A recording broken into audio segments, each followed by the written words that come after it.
It's the story that caused the whole community of Baltimore, Maryland to even ask, why are juveniles being put back into the classroom after they've been put on probation or they've been taken off the sex offender registry.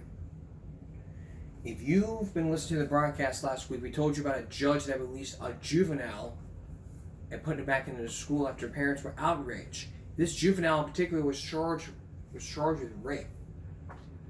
But the judge was like, the judge was like, you know what? We're going to put it back. We're thinking about sex offender registry. So the question is, what's with the judge? And who is the Baltimore judge whose ruling allows a juvenile rapist to return to school? And should he face punishment? Here's Chris Papps. Outrage on local talk radio following a Project Baltimore report. What is the recidivism rate? What kind of risk are we placing kids in? A Baltimore City judge ends probation after just 1 year for a juvenile rapist, allowing the teenage sex offender to return to school in person. Parents are saying, what the hell? Now, Project Baltimore is learning more about Judge Charles Bloomquist while still trying to get answers. These are the things that we need to pay attention to. Why would you do this? You're putting kids in danger. Yep. Bloomquist, according to the Maryland Manual online, served in the U.S. Peace Corps and the Maryland Army National Guard. For nearly 20 years, he worked as an assistant state's attorney in Baltimore. In 2020, he was hired as a deputy state prosecutor. In 2022, former Governor Larry Hogan appointed him to the Baltimore City Circuit Court. Later that year, he was elected to a 15-year term. Currently, he's judge in charge of the juvenile division. But in the few years Bloomquist has been on the bench, some of his rulings have been considered controversial. Missing here is Aaliyah Gonzalez. A whole complete family. We're no longer that. Crystal Gonzalez's 18-year-old daughter Aaliyah was killed in 2023 during the Brooklyn Day mass shooting. One of the alleged shooters that day was Tristan Jackson, who faces nearly 60 counts, including attempted murder. It's unclear which gunman shot Aaliyah, but after Jackson was arrested and charged as an adult, Judge Bloomquist, according to court documents, approved a motion to have the 18-year-old transferred to a juvenile detention facility to await trial. It is highly unusual for something like this to occur. Legally speaking, minors are minors and adults are adults. Amid heavy criticism, largely from attorneys, Bloomquist reversed the decision. Court records show Jackson remains in adult jail. Now, the latest controversy surrounding Judge Bloomquist. On January 7th, according to sources close to the situation, Bloomquist ended probation after just 1 year for a 16-year-old who pleaded to a second-degree rape charge in late 2023. Bloomquist's ruling removed the teenager from the juvenile sex offender registry, allowing him to return to school in person. For the past year, sources say, the teen was learning virtually in Baltimore City. Think about this. If an adult is found guilty of second-degree rape, that person faces up to 20 years in prison and is considered a Tier 3 sex offender, which requires lifetime registration on the sex offender registry. But Judge Bloomquist ended probation for this 16-year-old second-degree rapist after just 1 year. This teenager does not appear on any sex offender registry. He can return to school, and since he's a juvenile, his criminal record is sealed. It's crazy. What world are we living in where a judge thinks that's okay? What happened to common sense? Why would you put a convicted sex offender in a public school or allow them to attend it? To get answers, Project Baltimore emailed Judge Bloomquist and the Maryland Judiciary. They declined to comment. So we replied, writing, as an elected official, we respectfully ask that Judge Bloomquist reconsider and agree to an interview with Project Baltimore to address public safety concerns resulting from his decisions. The Maryland Judiciary responded, in part, Juvenile matters are confidential by statute. Judges generally cannot comment on pending or impending legal matters, as they are bound by ethical rules and legal principles. In applying the law, judges must often balance possibly competing factors, including community safety considerations and the rehabilitative goals embodied in juvenile law. But the matter involving this juvenile defender is no longer pending or impending. When Judge Bloomquist ended the teen's probation, sources say he closed the case. It's crazy. It's just dumb. I think this deserves an answer. Somebody publicly needs, it can't be one of those things where we don't comment. Somebody needs to say something. We have posted the Maryland Judiciary's entire statement on our website, foxbaltimore.com. Also, sources tell Project Baltimore the 16-year-old sex offender does plan to return to school for in-person learning. As that process progresses, we'll keep you updated. I'm Chris Pabst, and this is Project Baltimore.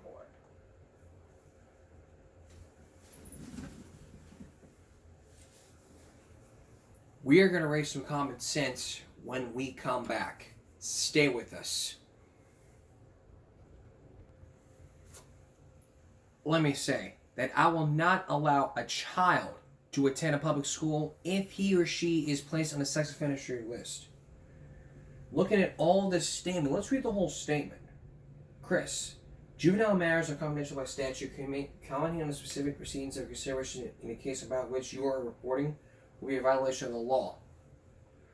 Beyond that, judges generally cannot comment on pending or impending legal matters, as they are bound by ethical rules and legal principles that prevent them from commenting on specific matters. These rules and principles have been put into place by preserving the impartiality and fairness of the judicial system. By refraining from making public comments, judges of the Maryland Judiciary continue to uphold their commitment in administering justice without bias or influence.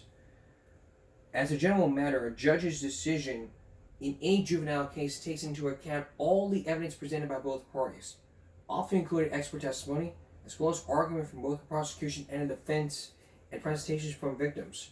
In applying the law, judges must often balance possibility competing factors, including community safety considerations and the rehabilitative goals embodied in the juvenile law. In proceedings that are open to the public, it can be possible to provide public access to the same information that was presented to the court and to the court's stated reasons for making that ruling. Due to the confidential nature of the juvenile proceedings, that is not possible. But in this case right here, the case was closed. Closed the case. It's crazy. It's just. And where's the common sense? Sex offender in a public school or allow them to attend it.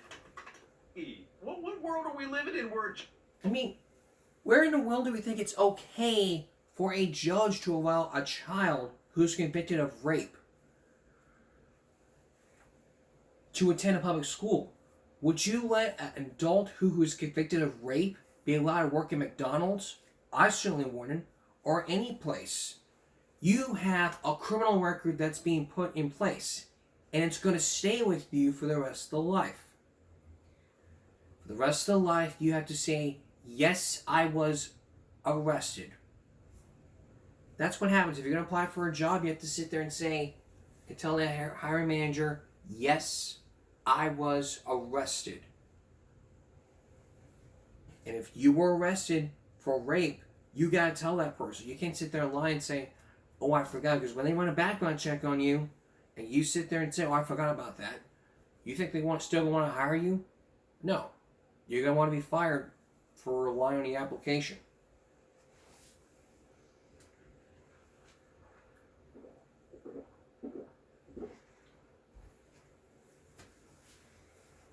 And the world we live in where we think it's okay, it's not okay.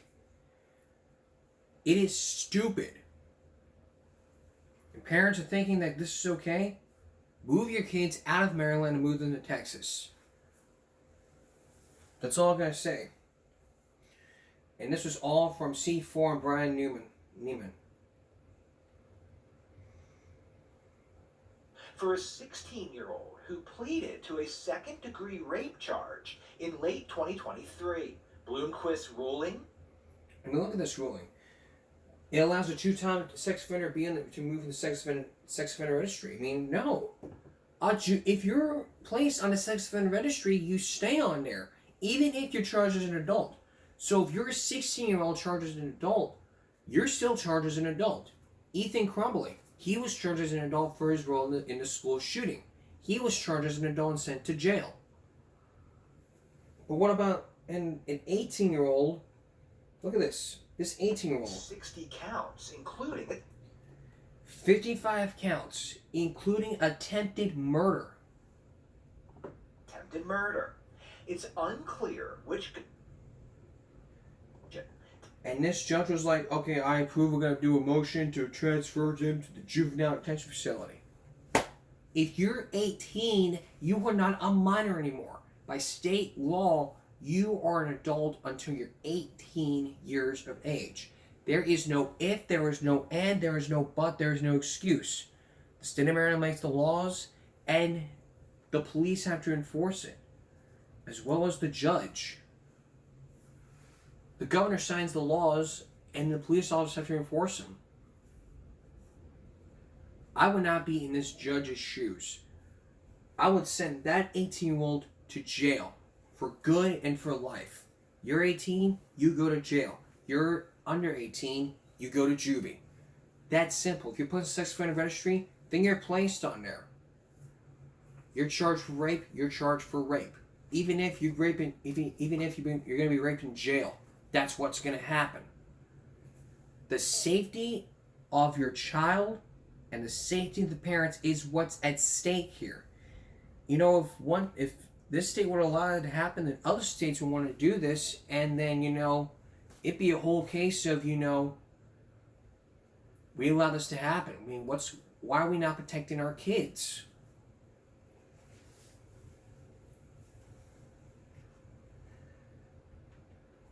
To have the 18-year-old transferred to a juvenile detention facility to await trial. It is highly unusual for something like this to occur. Legally speaking, minors are minors and adults are adults. Yes, minors are minors and adults and adults.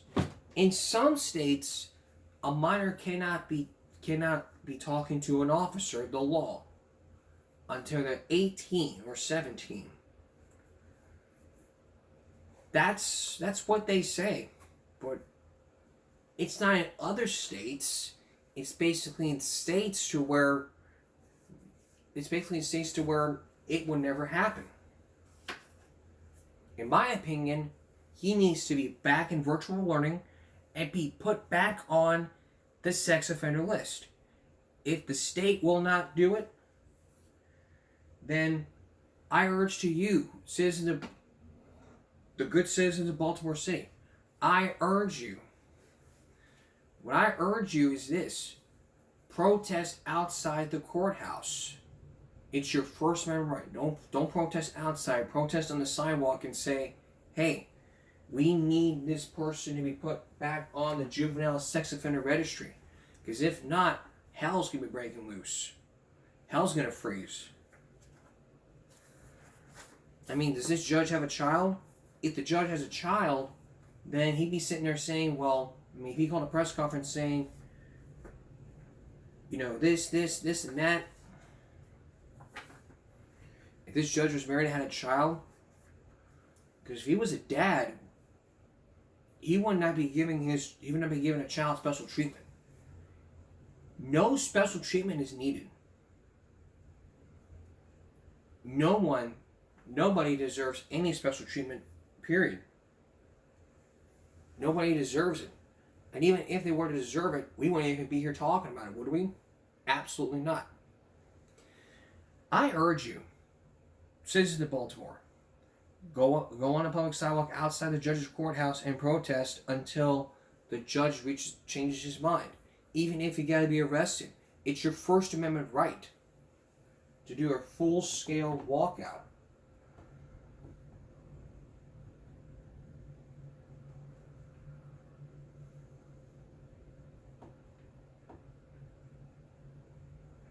The victims are the parents.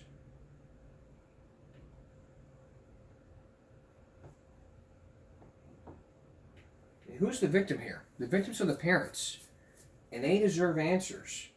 Nobody wants to do a goddamn thing but allow it to happen.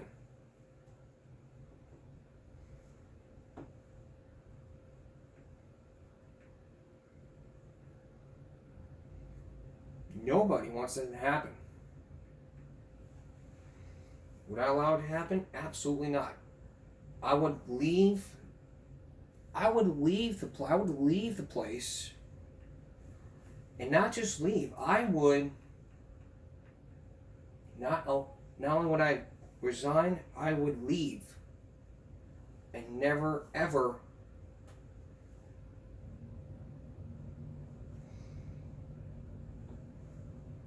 He was willing to pay for the damage. He was willing to pay. and not even allow it to happen.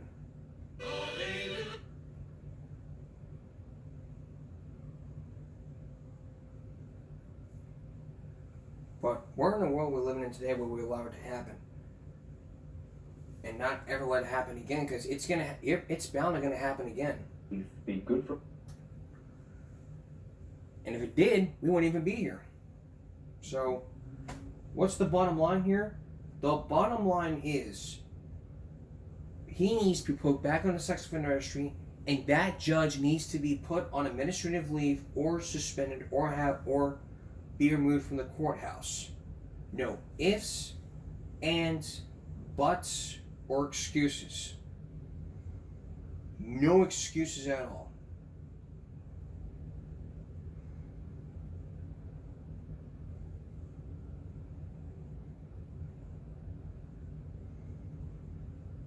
That's my humble opinion. You can agree or disagree. Does not matter at all.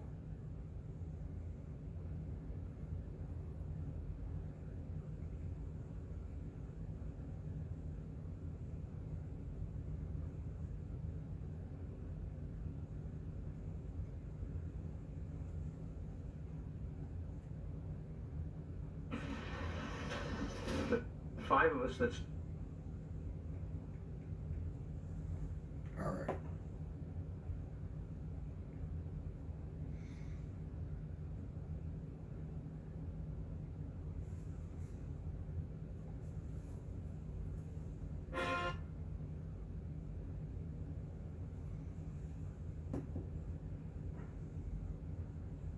All right.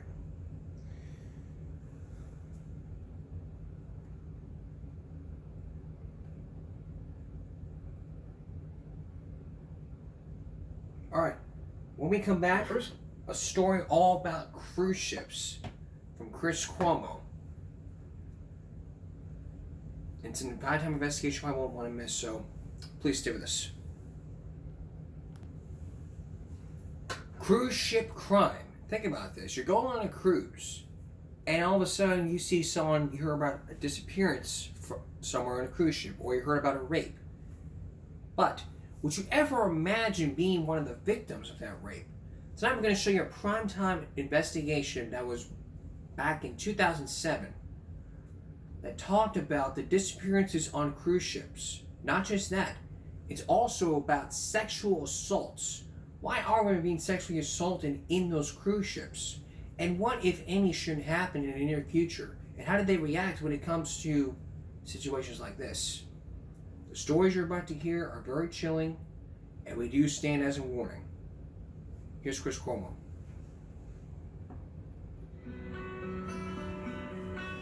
Sharing what it's like to be the victim of sexual assault is difficult enough, let alone to discuss it in front of Congress. But these women came forward because they want people to know what happened to them on board a cruise ship. On the last night of the cruise, I was drugged by a bartender employed by the cruise line and sexually assaulted. Being raped is an enormous hurt in her whole being that could never begin to heal.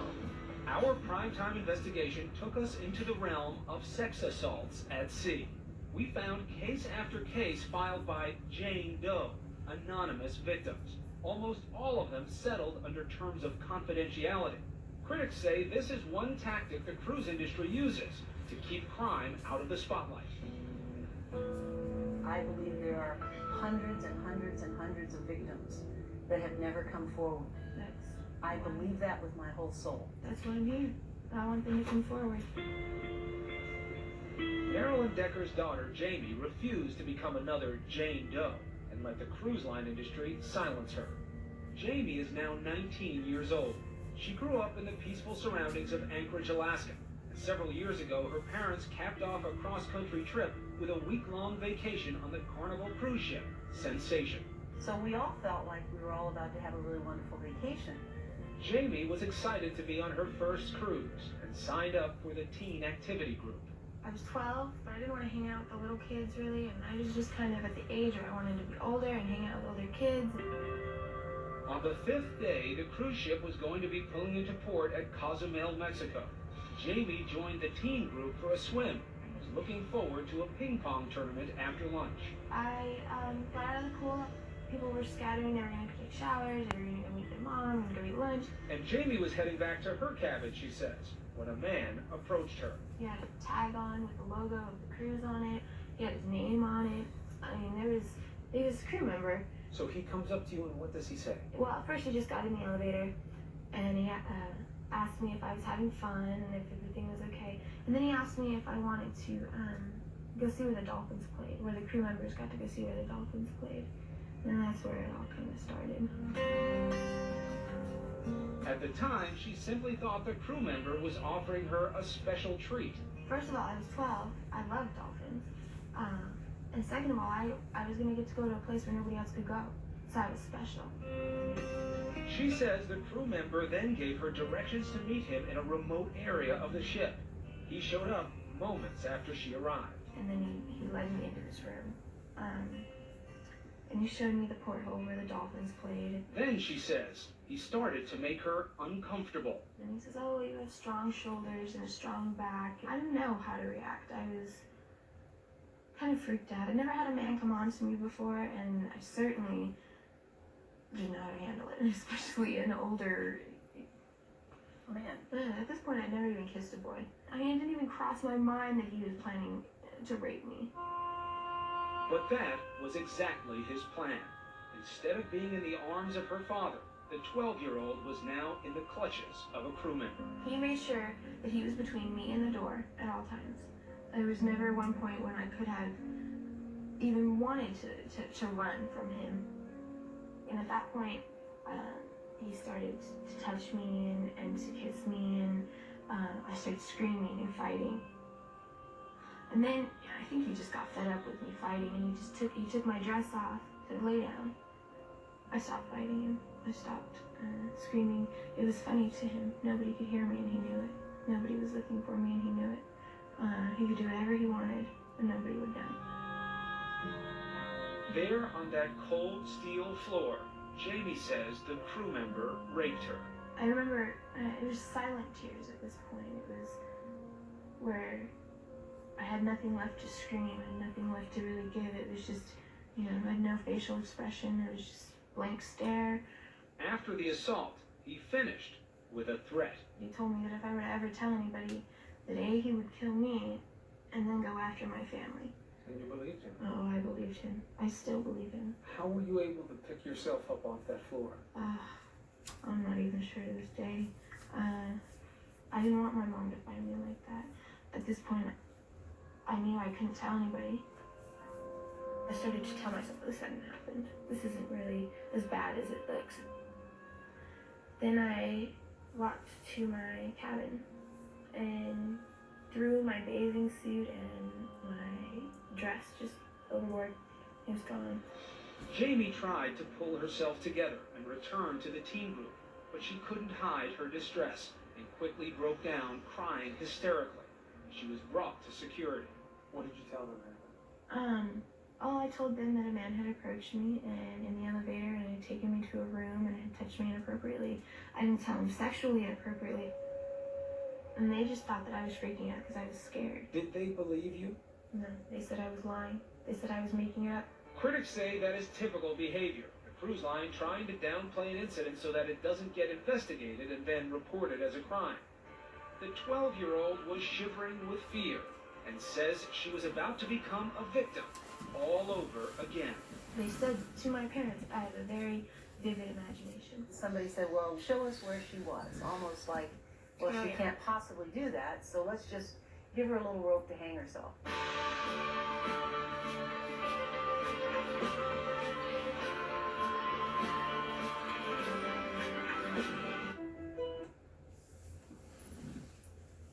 When we come back, the victim continues telling her side of the story about when she was raped. As we retrace the steps to what happened, and what does the cruise and what does that cruise ship company say all about what happened? Chris Cuomo continues his investigation. Stay with us.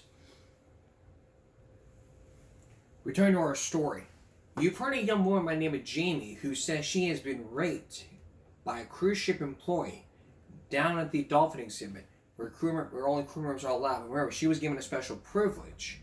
She says she has been raped, and she has said, if you're to tell everybody, I'm going to kill your family. Quote. Now she's speaking out. Now she's spoken out. Now she told the security. Will they believe her? As the steps are being retraced, you'll get to see what happens when she tells you all about the day, all about what happened. And will she ever find that person that raped her? What did he have to say? What will he say? Will it be an apology and probably something else? Once again, here's Chris Cuomo.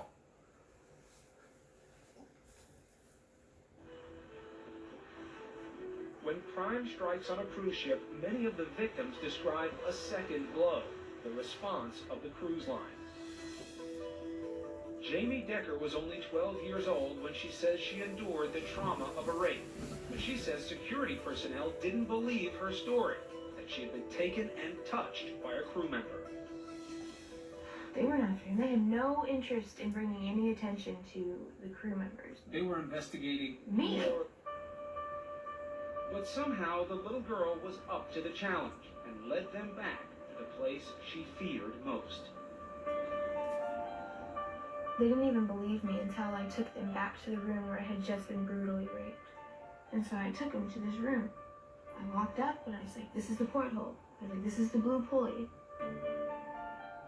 Jamie says when security later brought men in for a lineup, she was intimidated while trying to make an identification. The head of security said to me, whichever man you choose, you will ruin the rest of his life. It's like walking into a cop station and being somebody who did something wrong. That's how I felt. So, you didn't see him in the lineup? If I had seen him or, either way, I wouldn't have said. In fact, Jamie says she saw her attacker's name tag, but she was too terrified then to tell anyone, and still too haunted today. 7 years later, to this day, I know his name and I won't say his name. Why? I don't know where he is. And until I do, I can't give that up. 3 years would pass before Jamie revealed the rape to her parents. They reported it to the FBI and say in an effort to hold Carnival accountable, they filed a lawsuit. So what was the response from the cruise line? Well, that it never happened. Eventually, the Deckers settled, but refused to sign a confidentiality agreement that would prevent them from speaking out about what happened to Jamie. An account that this man says makes perfect sense. Is a sexual crime a risk when you're on board a cruise ship? Oh yes, definitely. They're being targeted the minute you come on board. Targeted? Yes. By whom? The crew and passengers. And Randy Jack should know, a former police investigator who served in the military in Afghanistan. For 7 years, he helped supervise security on board with 4 major cruise lines. What types of crimes did you witness on a cruise ship? Everything from grand larceny to sexual assault, sexual harassment. I've had to disarm crew members with fire axes. I've had to stop fights involving 5 and 6 passengers and was injured myself. Jax is now director of security at a small Nevada casino, and he runs Maritime Investigations International. For the first time tonight on Primetime, he gives an insider's account of how crimes can get lost at sea. When you hear the cruise line say, hey, we report everything and we do everything we're supposed to do. Security is job number one, and our cruise ships are safer than any community in America. What do you think when you hear that? It's bizarre. It's untrue. You can't imagine the abnormal things that happen out there on a weekly basis. But cruise industry consultants painted a different picture last month before a congressional subcommittee. When you buy a ticket for a cruise, you have a 4 in 1 million chance of being sexually assaulted. That's identical to the chance of being struck by lightning. Cruise ships are remarkably safe. Out of the more than 31 million passengers carried over the past 3 years, passengers and crew, I should say, there were 178 total claimed sexual assaults, 24 missing persons, excluding the 5 who were rescued or found, and 4 robberies. Those numbers are made by people that don't do what I do at sea. The reality about the numbers is that they're much higher than what it is that they're reporting. And then there's the question of potential predators on board. Jamie says hers was no random attack. The crew member had a map of the ship with her cabin and other cabins circled. What's more troubling, he knew personal details that suggest he was stalking her. We knew about my dog. He knew about my little sister's birthday coming up. He knew about my mom's middle name. I mean, just some crazy stuff that he just shouldn't know. Jax is not surprised by this. He says for the vast majority, cruises are safe, but the ship can also be an ideal situation for criminals. It's a predator's dream because, and we do have a lot of career criminals that come on board cruise ships to do nothing but prey upon other passengers. This cruise ship youth director had a criminal record and then sexually abused a 12-year-old girl on board. Real estate agent Janet Kelly says a cruise ship bartender drugged her, dragged her to the bathroom, and raped her. And Deborah Schaefer's teenage daughter says she fell asleep in a friend's cabin. Then a 30-year-old passenger raped her. But according to Trade Association President Michael Pry, these cases are a tiny minority of passengers' experiences. I think you're safer on board a ship than you are in virtually any community in this country. Who does the reporting? Who says this many assaults, this many potential rapes? Who does that? The cruise line? Well, I think it's reported incident by incident. Then we rely upon the federal agencies to actually collate statistics.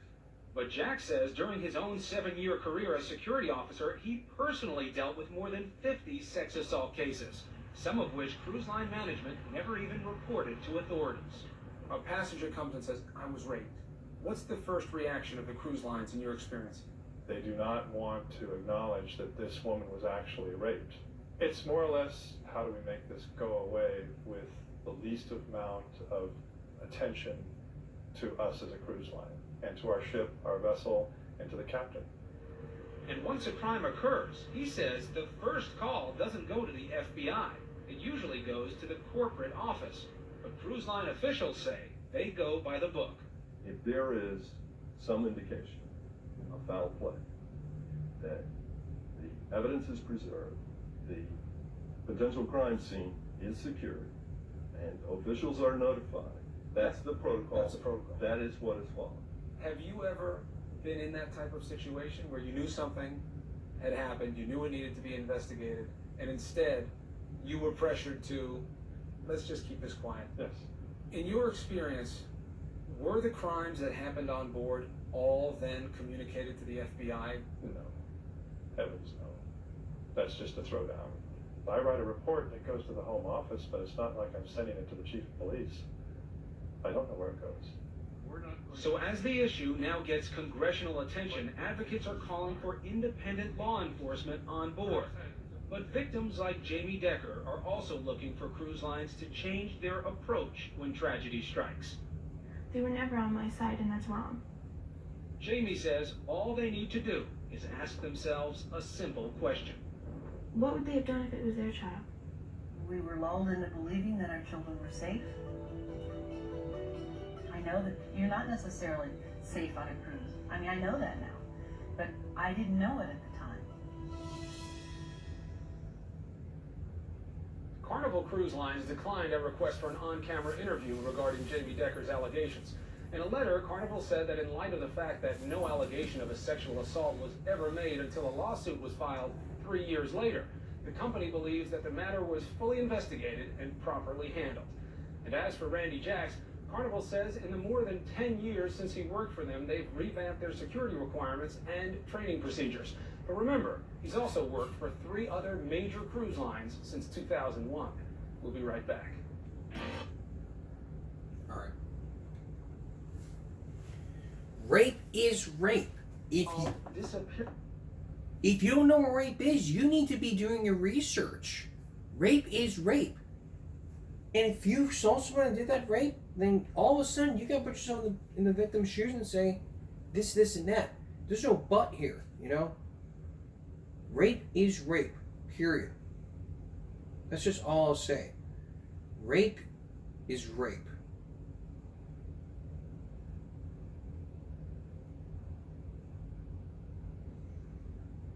That's the bottom line. Just rape is rape.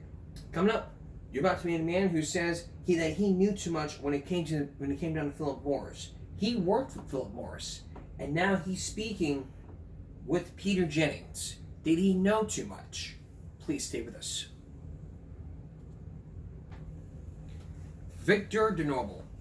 If that name does not sound familiar, he was working with a company called Philip Morris, the tobacco industry.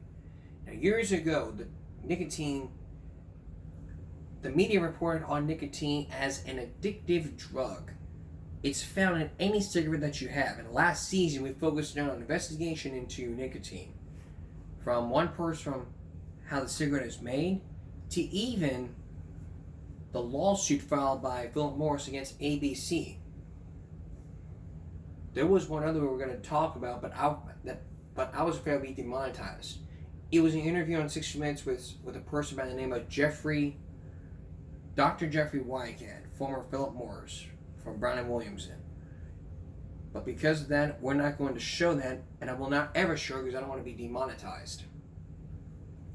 Whether it be on YouTube or on archive, or on Internet Archive. But Victor DeNoble we can talk about because he used to work for Philip Morris. And as you're about to hear, he knew too much when it came to nicotine as a drug. Here's Peter Jennings.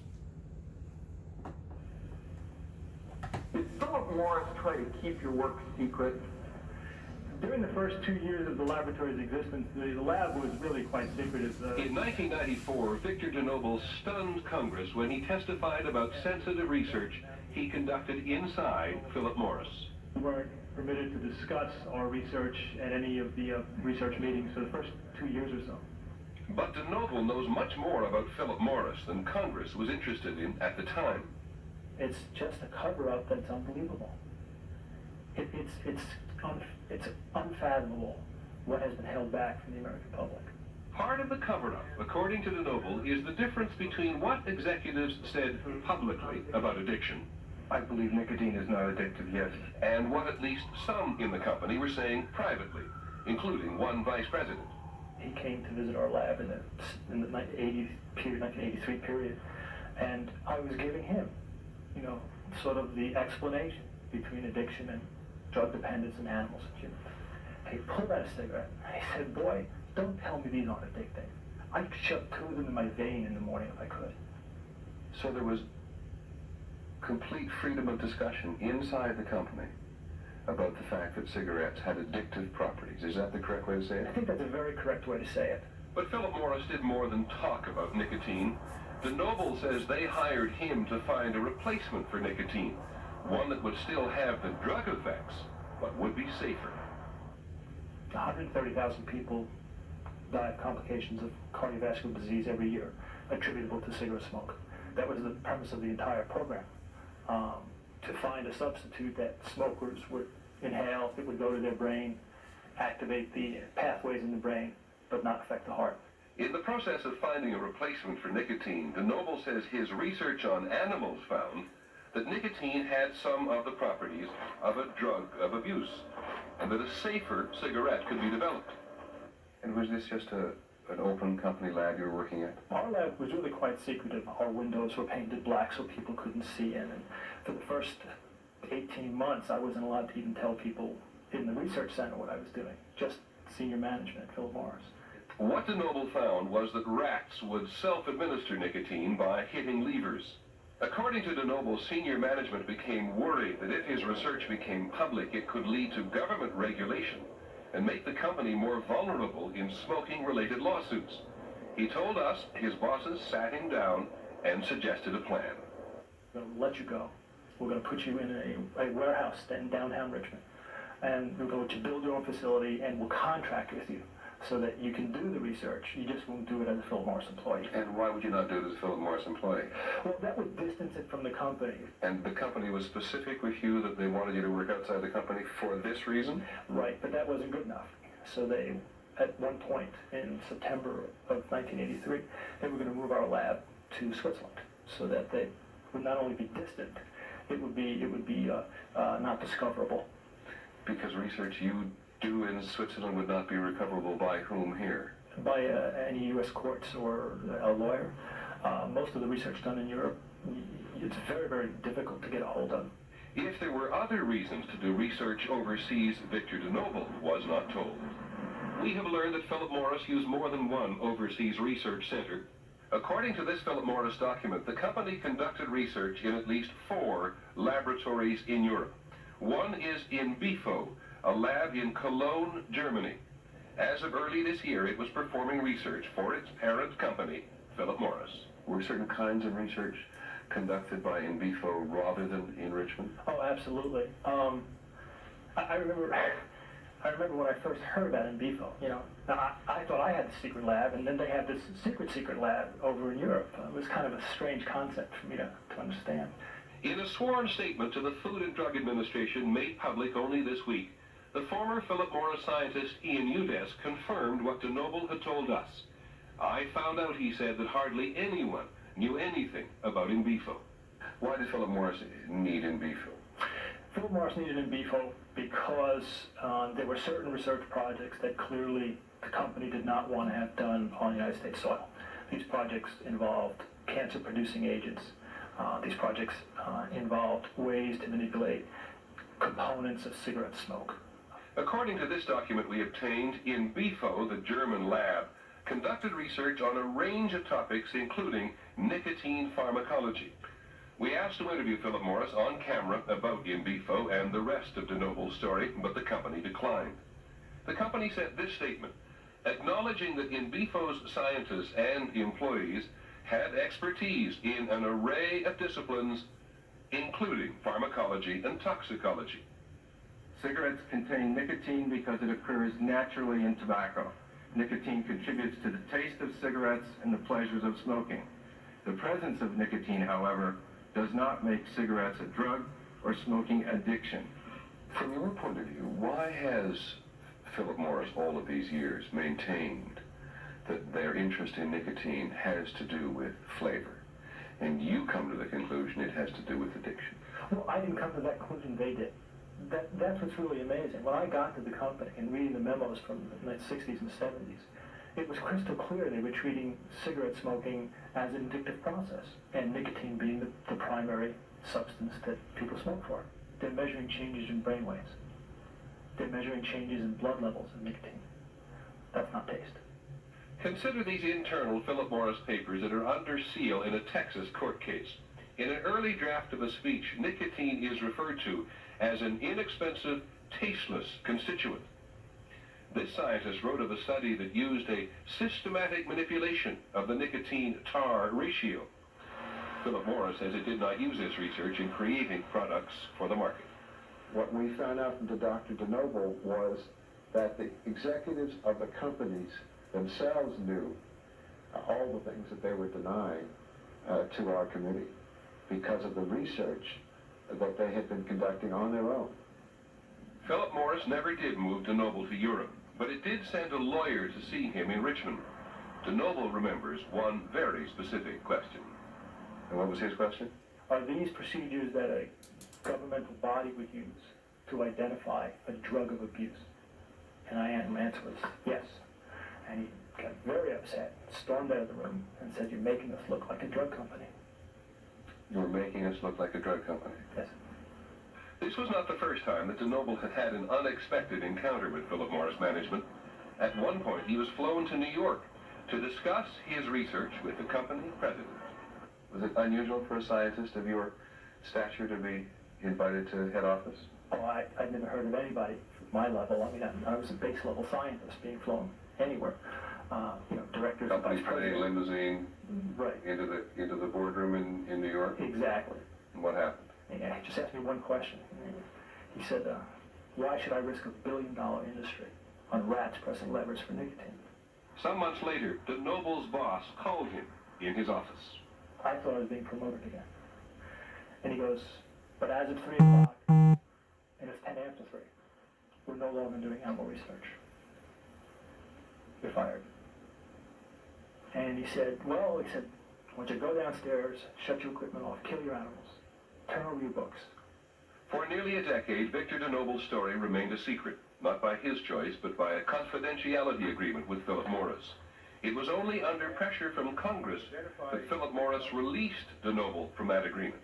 I think his most important contribution was the fact that he courageously came forward and told us what was going on in that industry. It gave encouragement to others in the tobacco industry who knew the facts not to be silent any longer. In the end, Victor DeNoble thinks about the benefits his research might have had. But it would be possible to have a safer cigarette on the market in America today? Yes. Yes. All the technologies available? Technology available. Science is complete? Science is complete. A few hours ago, we received a letter from Philip Morris in which they said that Dr. DeNoble, at the time he worked for them, did not believe nicotine was addictive. But DeNoble told us he always believed nicotine was a powerful drug, although at the time of his experiments he had not yet finally concluded that it met the technical definition of an addictive drug. Also this weekend we spent time with Ian Udes, another former Philip Morris scientist and one of this week's whistleblowers. He confirms Dr. DeNoble's conclusion that nicotine acts like a drug. Prime time. We'll be right back. Wow. And it just comes to show you why nicotine is addictive, or an addictive drug.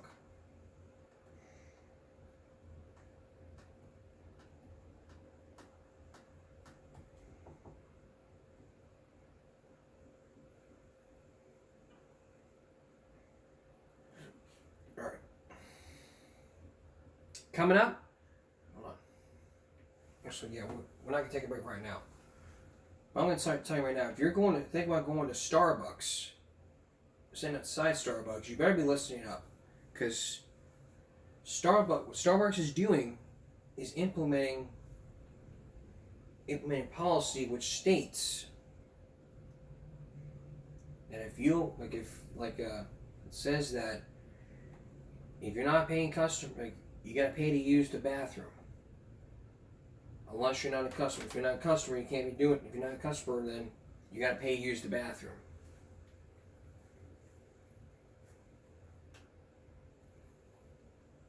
As a working girl who tends to overschedule, I love Bird's Eye Voila skillet meals for a quick and delicious dinner with... I'm Tony Jaramillo, your neighborhood news reporter here on the West Side. This Starbucks location and others across the coastal bend will soon prioritize paying customers. But what exactly does that mean? I don't understand why they would do this out of nowhere, given that it's winter essentially. This is like the worst time to do it, I think. Think about it. If I have to buy something in order to go into Starbucks, what happens if I look at the menu and leave? Have I somehow violated the law? Frustration was clearly percolating in these two Starbucks customers as they gave their thoughts on Starbucks' reversal of its open door policy. That change goes into effect January 20th, but discontent is already brewing. Starbucks is known to be very open, and coffee shops all around are supposed to be open. Like, where does it lie? Where does the line lie? The policy will now allow only paying customers to use its cafes, patios, and restrooms. In a statement, the coffee chain says, quote, "By setting clear expectations for behavior and use of our spaces, we can create a better environment for everyone," end quote. Something that left both of these customers confused. What happens if I buy 1 cup of coffee Does that get me 10 minutes or 15 minutes? Starbucks said this change applies to all company-owned stores. This store on Leopard is a community store, where Starbucks says they provide economic opportunity in underserved communities. But Great Burke says the new policy goes against that. All people are part of the community.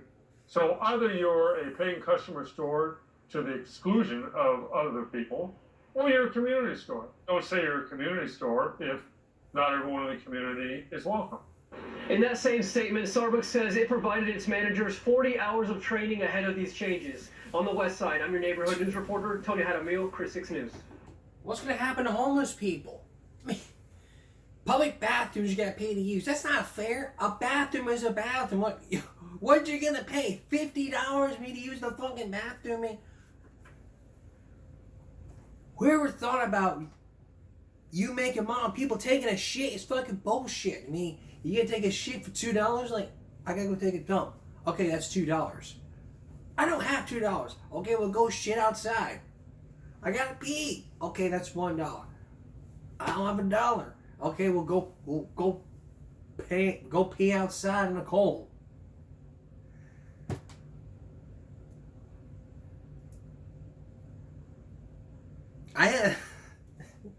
It's like getting derailed by a. Let me read you. I would play the song from Rick Haney called "What a Way to Go," but I'm gonna describe it to you. Describe the choruses in that song.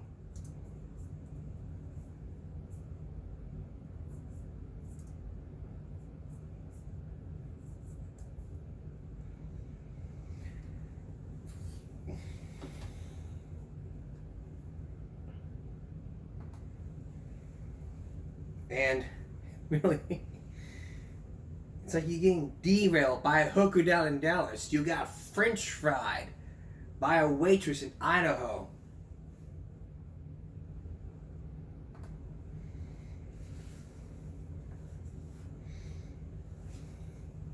You got Shanghai by Vegas by a painted woman. You got hog-tied by a hooker in Ohio. You got derailed by a dancer down in Dallas. You got tongue-tied by a teacher in Tallahassee. You got French fried by a waitress in Idaho. You got waylaid by a widow in Wyoming. And now you got served by Starbucks as a non-paying customer. If you're a non-paying customer, you should be allowed to use the bathroom. Heck, there are often times to where I'm at playing the intersection, I gotta go pee. The bathroom is public.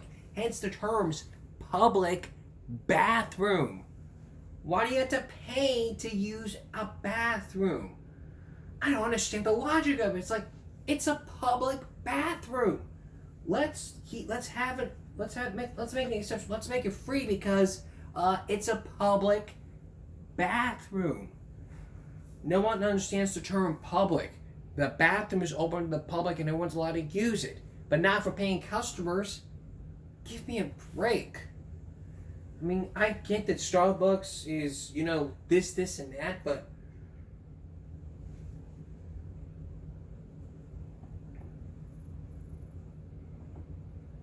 the policy said to take effect yesterday.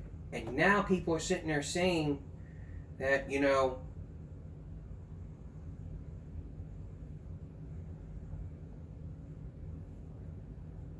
this and that.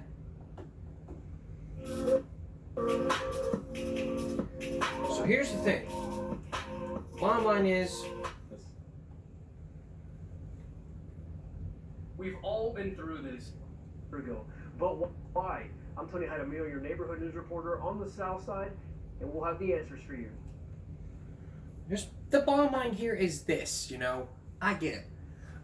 And if my good friend Tony Jaramillo is watching this, I had a joke lined up about this, but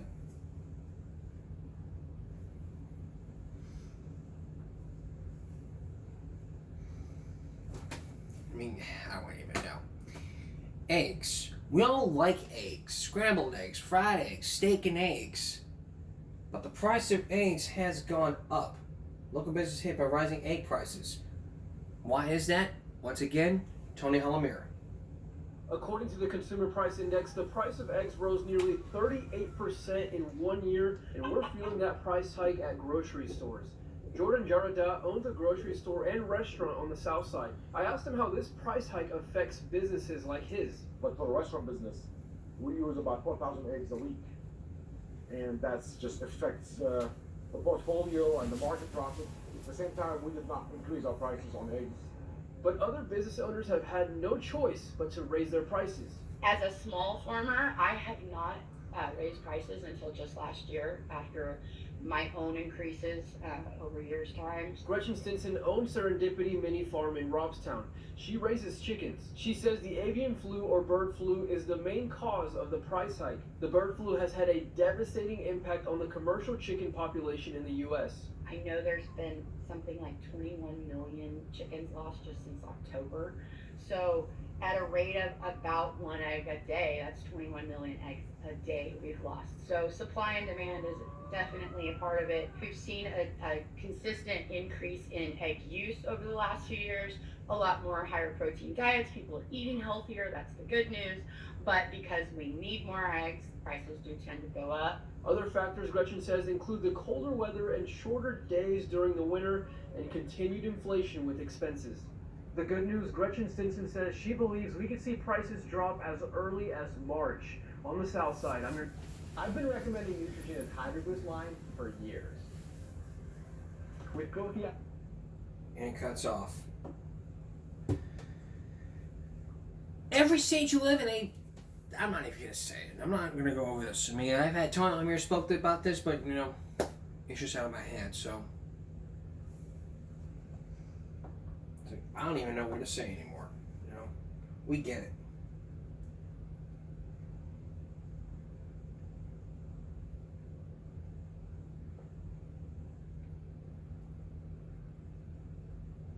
All right, we're gonna take a break. We'll be right back. You may remember we showed you Ricky Ross. You don't know who he is?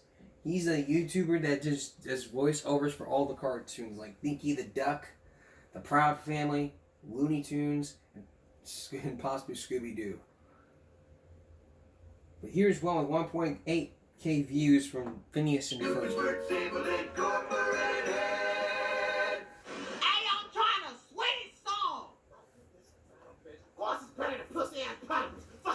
For no goddamn reason. I can't even read a goddamn book without a motherfucker kicking my damn throat at it. Oh, hell no, you better pay for this shit for something to pick off your fucking face. Oh, there must be somebody behind me, cause who the hell you gonna slap? Who the fuck paying for this shit? Cause I know it ain't me. Nigga, you the goddamn who else? You know what? Take this shit and fix that funky ass door with your broke ass. Wait, hold on, this shit feel light. 30, 35, 40. Wait, hold the fuck up. I can't do shit with this. Do you know how expensive doors is, nigga? I can't buy shit with this. Here, nigga, damn, doing all that damn bitching. Give me my goddamn money. Nigga smell like you been scratching ass.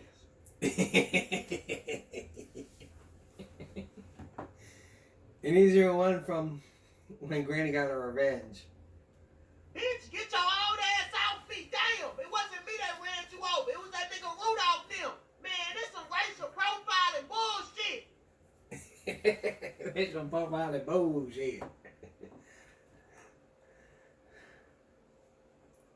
Here's a nut. Hey, watch out, little nigga. You don't know what the hell you doing. Go play with something else. You don't tell me what to do, bitch. Ouch, you little motherfucker. Boy, what the hell wrong with you? Hey, bro, you took away the thing I was playing with, so I tried to take away the thing you be playing with. Oh, nigga, I should knock your little bitch ass out. Oh.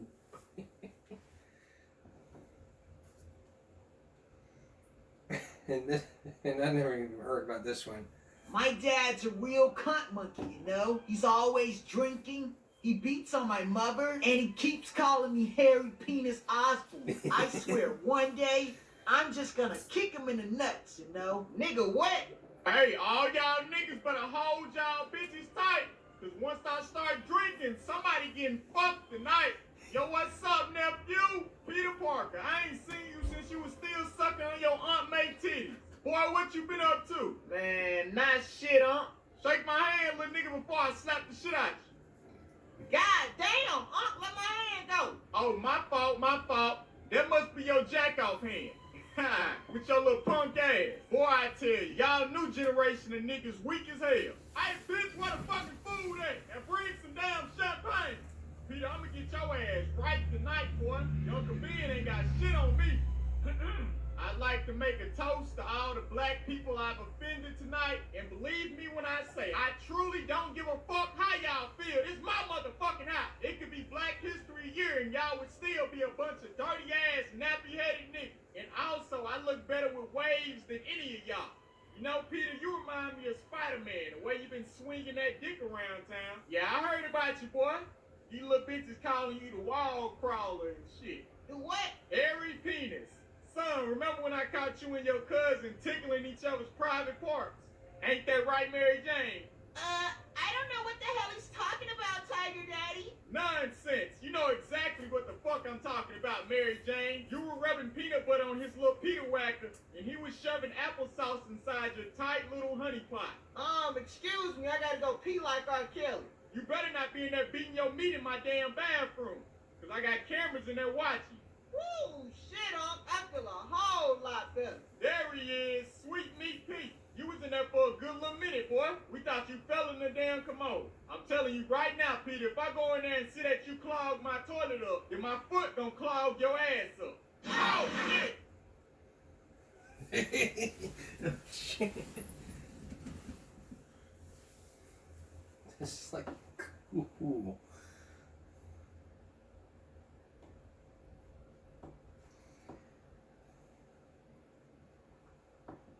Reverend King, it's time to speak.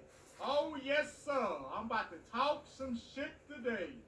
Listen, my brothers and sisters, I have a dream about the ugly future where badass kids of all races were finally allowed to go to the same schools together. But instead of bringing pencils and books to class, they brought guns and knives. I said I had a dream about the government trying to ban an app called TikTok. Now, I don't know if that's an evil clock or some shit, but I also had a dream about white girls getting the shit fucked out of them by nappy-headed black men on something called black.com. I had a dream about a big donkey booty bitch shaking her ass on something called OnlyFans because she didn't want to work a 9-to-5 job. I had a dream about everyone getting sick in the year 2020. And lastly, I had a dream about niggas running around setting everything on fire. Now, I don't know what these dreams mean, but I will say that I fear that the world may be coming to an end very, very soon. And if we as a people, if we as a nation don't change our ways for the better, then Lord have divine mercy on our souls. Reverend King, it's time to speak. Oh, yes, sir. That was kind of cool.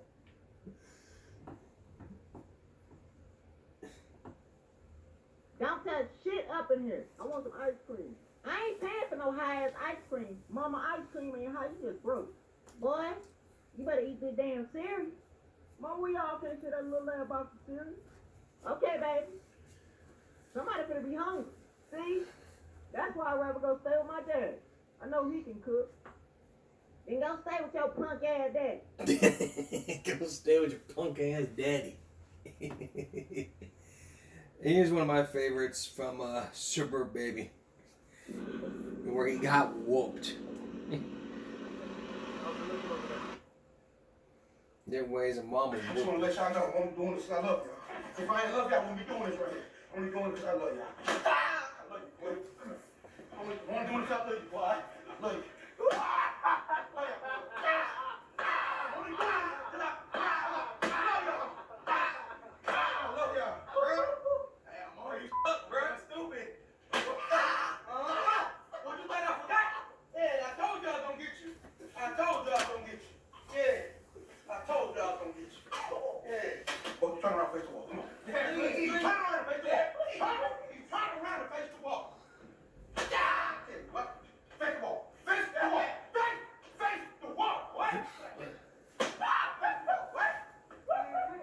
Come on, make your knees touch your elbows. Shoot it up, come on. Make your knees touch your elbows. Shoot it up.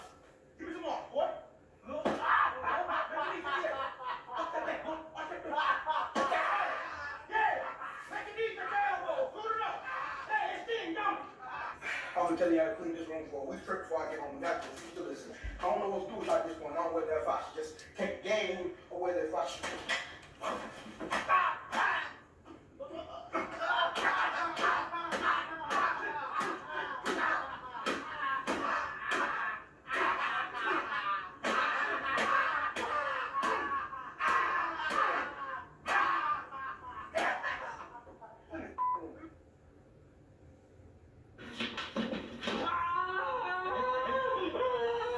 Move your hand. Move your hand. If you don't move your hand, you will not recognize me as a father. Move 3, 2. That's not like it now. Olufemi, come here. Come here. Come here. Turn around. Wait, what? Don't make me mad. Turn around. Turn around. What? Right in the middle. Wait, can't reach. Look at you. You just feel like a idiot. Next time you learn to close your mouth in class. Stupid idiots. Olufemi, come here. Can you let me work my phone? I don't understand this app. How do you work this app? Shut up. I could have done you way worse. You better be lucky I'm in a good mood today. Learn to close your mouth in class. You hear me? Close, zip it. Get out. Close your mouth. Olufemi, your teacher called you, you know the drill. So you think I'm stupid? Hey, Jesus Christ.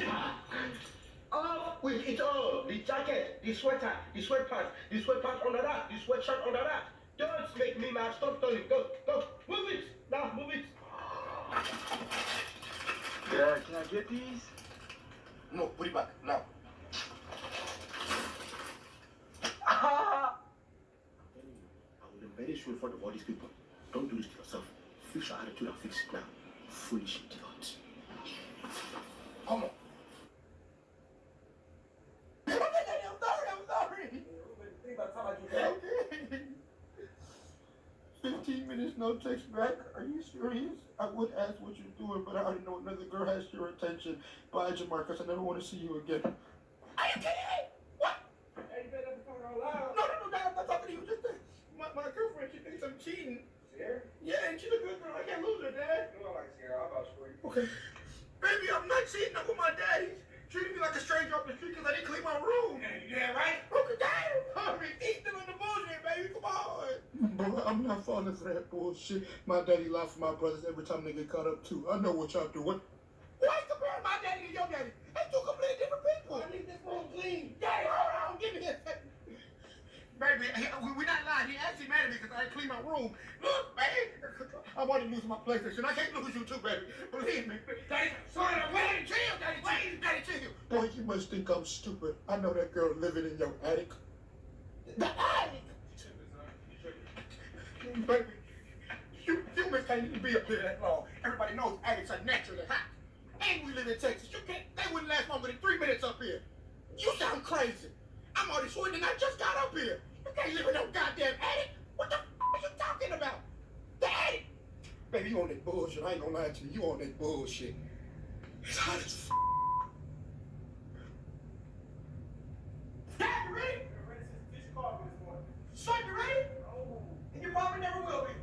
Play ball! What I say about talking to class? They talk to me first. Shut up. Stop! I dare you keep talking in class. Turn up! Put the gun down! Alright, let's move on to one of my favorites. Add to this ad. RDFCU can help unlock the door to your dream home with a mortgage loan.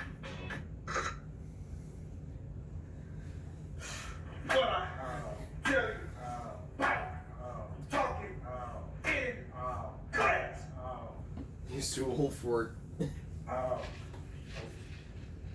Stop moving! Stop moving! Stop moving! Hey! Stop moving! Okay! Stop moving! Okay, I'm moving! Stop moving! Okay! Turn around! What I take about talking in class? Oh, that's a little bit. So doesn't matter. Yeah.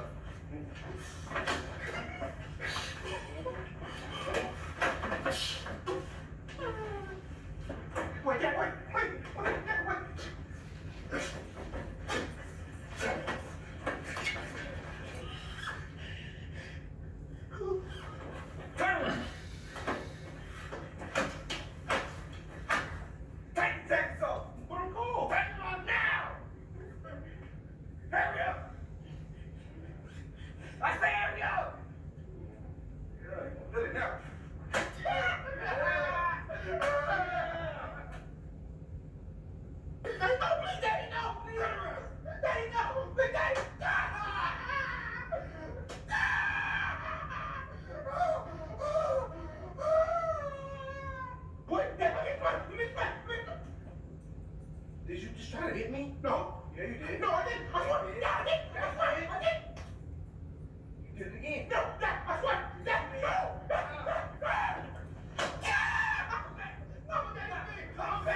here. No, right? Come on.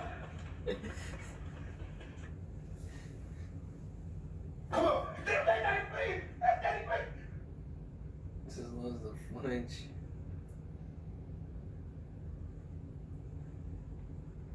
And it goes on and on. So that's it for now. We're in a big freeze right now, so it could depend on when power goes back on. So I don't know when.